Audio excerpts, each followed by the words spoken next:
नोभेम्बरको कम्पिटिसनको बारेमा मात्रै थाहा थियो। नोभेम्बरको कम्पिटिसन भनेको चाहिँ वर्ल्ड नेचुरल गेम हो होइन। यसमा चाहिँ अब हामीलाई एज अ के अरे उसले अर्गनाइजरले भनेअनुसार चाहिँ 24-26 कन्ट्रीको एथलिटहरू थियो भनेको थियो होइन। अब त्यो पेन्ट गरेपछि सबै उस्तै देखिन्छ। झन्डा बोकेपछि कसैले जित्यो भने मात्रै थाहा हुने यो देशको रहेछ भनेर। तर के कुरा चाहिँ थाहा थिएन भन्दाखेरि त्यो गेम खेल्नको लागि अगाडिको रिजनल क्वालिफाई हुनुपर्छ भन्ने कुरा थाहा थिएन होइन। अनि अरू थुप्रै पनि हुनुहुन्छ बडी बिल्डिङमा, आइसिएनमै हुनुहुन्छ। तर म चाहिँ यो वर्ष किन लकी भयो त भन्दाखेरि वर्ल्ड गेम यही वर्ष भइदियो। त्यो हिसाबले म आफूलाई लकी भनौँ न। सबैजनाले इभन मेरो कोच उसले प्रेमले पनि मलाई टाइम एन्ड अगेन भन्छ क्या, कस्तो यतिखेरै भइदियो क्या वर्ल्ड नेचुरल गेम, हामीले गर्दा भएन भन्छ क्या उसले होइन।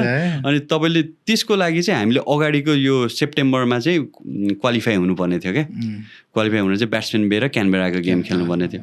अब त्यो दुईवटा खेल्नको लागि चाहिँ यो एक्सट्रिमली हामीले वर्कआउट रुटिन फलो गरेको।